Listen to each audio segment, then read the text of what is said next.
अस्सलाम वालेकुम। उम्मीद करता हूँ आप खैरियत से होंगे। This is me Hamza Kiani. Welcome to my YouTube channel. तो चलिए आज की हम अपनी क्लास शुरू करते हैं। जो हमारे टॉपिक्स हैं उसको कवर करने की तरफ चलते हैं।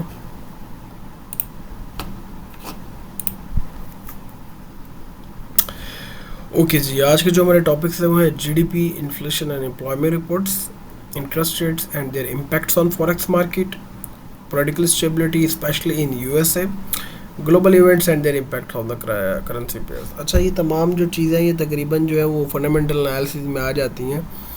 टेक्निकल जाहिर सी बात है, अब जिस भी स्टेज पे होंगे टेक्निकल आगे जाके शुरू होगा, लेकिन फंडामेंटल एनालिसिस जो है समझना बड़ा ज़रूरी होता है ट्रेडर के लिए कामयाब होने के लिए।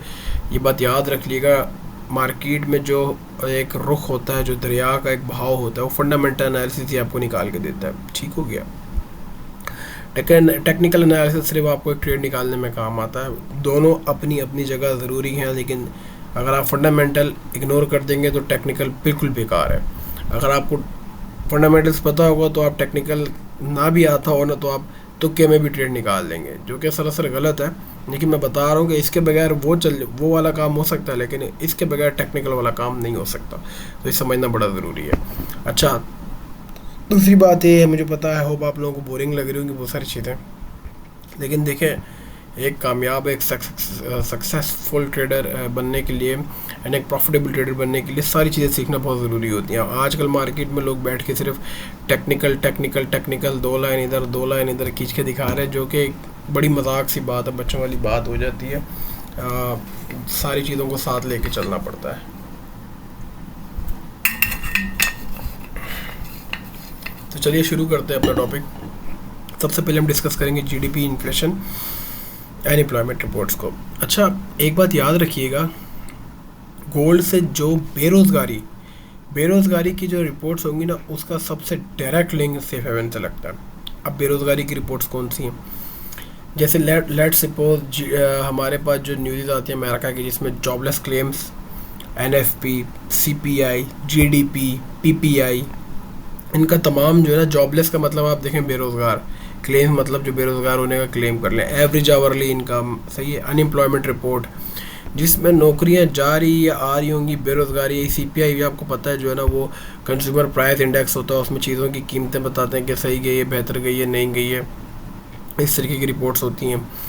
ठीक है, PPI producer price index, GDP जो होते हैं मुल्क की जीडीपी होती है, जिस मुल्क की ज़्यादा अच्छी जीडीपी होती है उस मुल्क वो उतनी ज़्यादा तरक्की याफ्ता होता है। जैसे अमेरिका की एक अच्छी जीडीपी है एज़ कम्पेयर टू पाकिस्तान या अदर कंट्रीज़ जो भी हैं दुनिया की।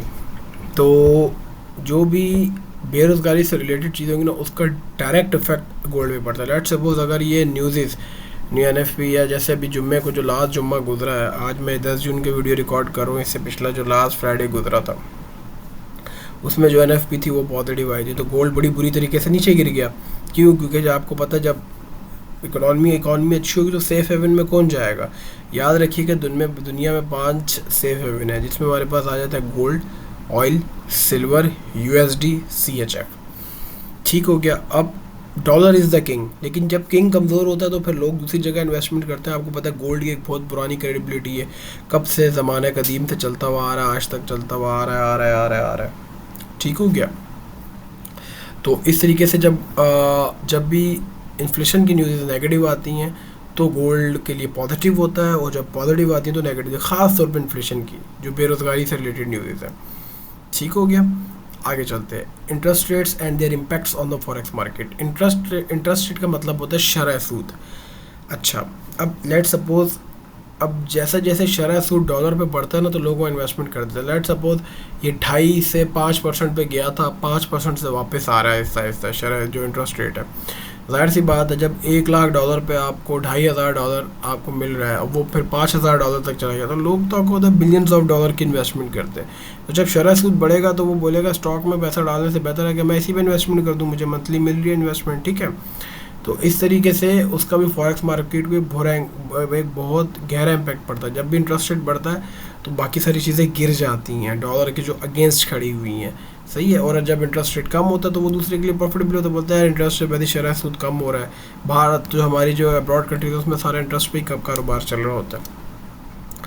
तो फिर वो क्या करते हैं कि वो डॉलर में इन्वेस्टमेंट करने के बजाय दूसरी चीज़ों पे करते हैं, जिसमें सेफ हेवन भी आ जाता है और भी करेंसी रहती है। तो इस तरीके से इंटरेस्ट रेट वेरी करते हैं जगह टू जगह। तो इंटरेस्ट रेट अगर कम होगा तो डॉलर गिरेगा, इंटरेस्ट रेट ज़्यादा होगा तो डॉलर बढ़ेगा। शरह सूद वाली बात है, ठीक है। इन्वेस्टर की भी मैंने आपको सोच बता दी है। Okay, political stability specially in USA. जैसे आपको पता है USA is the king of the world in the markets, in technologies, in everything. पैसा भी बहुत है, हर चीज़ बहुत है। तो पॉलिटिकल स्टेबिलिटी बहुत ज़रूरी है। अभी मैं आपको बता देता हूँ। लेट्स सपोज डोनाल्ड ट्रम्प साहब जिस दिन आए थे तो gold back to back 400 points नीचे गिरा है, सॉरी 300 पॉइंट्स नीचे गिरा है, 2560 तक गया है या 50 तक गया है गैस, ठीक है। कोई ऐसी बात नहीं हुई थी गोल्ड में ऐसा कोई, लेकिन हुआ क्या है कि डोनाल्ड ट्रम्प की जो बिजनेसमैन की जो पॉलिसी, वो एक प्रॉपर बिजनेसमैन है, ठीक है। अब उसकी जो पॉलिसीज़ होती हैं ना वो इकॉनमी के लिए बड़ी फ़ायदेमंद होती हैं। तो जब इकॉनमी के लिए फ़ायदेमंद है तो लोग डॉलर में इन्वेस्टमेंट करते हैं, ठीक है। क्योंकि यूएस सिटीजन या यूएस के जो लोग हैं, यूएस की जो पूरी कंट्री है, वो अपने डॉलर को अपना नाम की तरह ओन करती है, ठीक है। तो जब वो उसको इस हिसाब से बिज़नेस बेहतर होगा तो लोग डॉलर में इन्वेस्टमेंट करेंगे, तो ज़ाहिर सी बात है सारी चीज़ें नीचे आएंगी।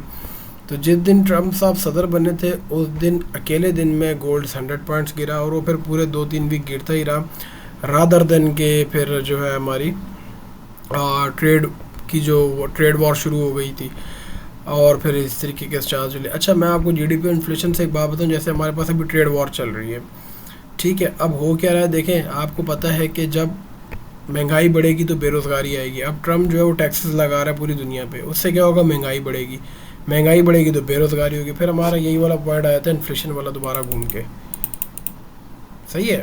इन्फ्लेशन बढ़ जाएगी जब बेरोज़गारी होगी। इस वजह से जब भी बेरोज़गारी बढ़ेगी तो फिर क्या होगा, हमारे पास जो है ना वही सेफ हेवन।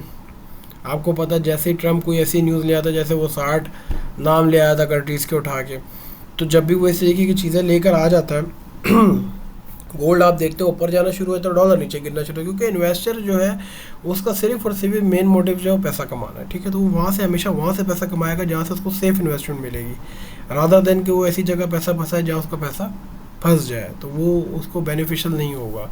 तो इसी तरीके से जैसे ही वो टैक्सेस पॉज करता है गोल्ड गिर जाता है, डॉलर ऊपर चला जाता है। जैसे ही वो टैक्स कोई ऐसी बात करता है तो वो जो है वो गोल्ड ऊपर जाना शुरू हो जाता है और टैक्स डॉलर नीचे आना शुरू हो जाता है। तो ये जो है ना, ये हमारी इस तरीके से मार्केट चल रही होती है कि जो इन्फ्लेशन और बेरोज़गारी की जो भी ट्रेड, जो आपको पता है कारोबार है, कारोबार अच्छा तो बेरोज़गारी कम होगी, कारोबार अच्छा नहीं तो बेरोज़गारी बढ़ेगी, ठीक हो गया।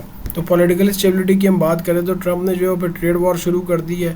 तो अब जब यूएसए में स्टेबिलिटी नहीं आ रही पॉलिटिक्स में, तो वो क्या हुआ, डॉलर आप गोल्ड आप देख रहे हैं आते आते आते आते 3500 तक चला गया।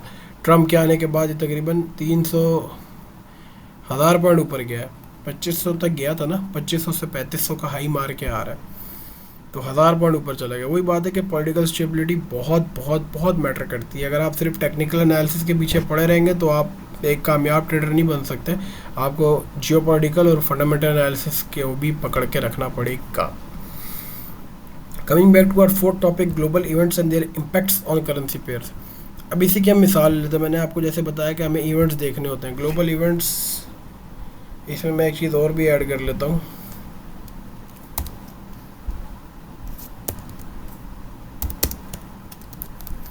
वॉर्स, ठीक हो गया। अब वॉर्स में आप अब जंगें तो अब शुरू हो गई हैं। जैसे आपने देखा कि रशिया यूक्रेन की वॉर है, फ़लस्तीन इसराइल की वॉर है, बीच में भी आपने देखा कि इंडिया पाकिस्तान की भी वॉर हुई। तो इस तरीके से जब इम्पैक्ट चीज़ों पे चलते रहते हैं तो वो फिर एक पूरी दुनिया के लिए एक जो है ना वो अलार्मिंग सिचुएशन बन जाता है, क्योंकि पता है आपको वॉर के कुछ कॉन्सिक्वेंसेस आपको पता नहीं होता कि ये कैसे रुकेगी कैसे नहीं रुकेगी, ठीक है। तो फिर जियोपॉलिटिकल इवेंट्स हमारे पास देख लेते हैं। इवेंट्स में हमारे पास जैसे किसी सदर ने हलफ लेना है, कुछ होना है, किसी ने कहीं आना है, किसी ने कहीं जाना है, उसने वहाँ पे कुछ कह दिया, कुछ कर लिया, इन सब चीज़ों को जैसे मैंने आपको बताया ट्रम्प सदर बना। अब ट्रम्प सदर बनते हुए उसने पहले दिन में तो कुछ भी नहीं किया ना, लेकिन जैसे ही इलेक्शन का रिजल्ट आया कि ट्रम्प साहब सदर बन चुके हैं तो market back to back 100 point गिर गई, 150 पॉइंट। इन्वेस्टर ने बोला ट्रम्प का, क्योंकि ये इस वजह से गिरी कि जब ट्रंप पिछले 5 साल सदर था तो ट्रंप ने ऐसी पॉलिसीज़ रखी थी कि गोल्ड को काफ़ी नीचे आना पड़ा था। तो लोगों के दिमाग में वही सारी बातें थी, उन्होंने बोला अभी वापस ये आ गया, ये वैसी पॉलिसीज़ रखेगा और जिसकी वजह से मार्केट में दोबारा एक डाउनफॉल आएगा। लेकिन हालात व वाक़यात कभी एक जैसे नहीं रहते। अब टेक्नोलॉजी की वॉर है, ठीक है। अब चाइना और यूएस की टकरार चल रही है टेक्नोलॉजी पे। 2015-14 में उस हिसाब के आज नहीं थी चीज़ें जो आज 2025 में 10 साल बाद है, ठीक है। तो फिर जब अब लड़ाइयाँ शुरू, अब ट्रेड वॉर चल रही है। जैसे फिर चाइना ने डीप सीक लॉन्च कर दिया, डीप सीक लॉन्च किया तो फिर एनवीडिया को बहुत ज़्यादा लॉस हो गया। तो इस वजह से जो है ना वो ग्लोबल इवेंट, फिर मार्केट ऊपर जाना शुरू हो गई, ज़ाहिर सी बात है। लेकिन ये है कि इसमें हमारी जो बात ग्लोबल इवेंट्स वाली है तो हम देखते हैं स्पेशली यूएसए का, कि हमारे पास जो चीज़ मॉनिटर करते हैं कि क्या हो रहा है क्या नहीं हो रहा है, कि अभी चाइना और यूएस की मीटिंग हो रही है, उसमें क्या बातें हो रही हैं कि दुनिया के लिए बेहतर है या नहीं है, दोनों की रज़ामंदी है कि नहीं। तो ये इवेंट्स होते हैं, इसको हम मॉनिटर करते हैं, ठीक है। अच्छा, वॉर्स आ जाते हैं। वॉर्स जो है, सॉरी थोड़ा बोल बोल के मैं थक भी गया हूँ। अच्छा, वॉर्स जैसे मैंने आपको बताया फ़लस्तीन इसराइल की वॉर हुई। अब अच्छा, उसके पीछे फिर जो था ना, फिर वही बात है कि बैक जो इसराइल को यूएसए कर रहा था, ठीक है, चीज़ें भी प्रोवाइड कर, उसने ओपन मार उस चाहे से बोला कि मैं इसराइल के साथ खड़ा हूँ। अब इसमें क्या हुआ, इन्वेस्टर फिर साइड पे हो गया डॉलर से और उसने सेफ हेवन में इन्वेस्टमेंट शुरू कर दी। तो जो 1813 से गोल्ड उठा, वो एक जब मार्केट खुली तो 1830 पे बंद हुआ और 1860 पे खुला, 30 पॉइंट अब खुला था। इतनी ज़्यादा मार्केट ने बैक ली थी। यही वॉर का इम्पैक्ट था। रशिया यूक्रेन की वॉर है, फिर वो भी एक बड़े इंटरनेशनल, क्योंकि उसके पीछे भी दो बड़ी सुपर पावर थे, रशिया और यूक्रेन को नेटो की सपोर्ट थी। तो हुई तो अलाय तो नहीं बना था वो उसका, लेकिन वही सारी दूसरी सेकंड ब्लॉक जो वो सपोर्ट कर रहा था। अब उसके इम्पैक्ट करेंसी प्राइसेस पे यही होते हैं कि जब इनस्टेबिलिटी रहेगी तो फिर वो गोल्ड को पॉजिटिव इम्पैक्ट देगी। ठीक हो गया। आई होप आपको मैंने काफ़ी डिटेल्ड वीडियो बनाई है, समझ में आई होगी। तो इंशाल्लाह मिलते हैं नेक्स्ट वीडियो में। जब तक के लिए टेक केयर, अल्लाह हाफ़िज़।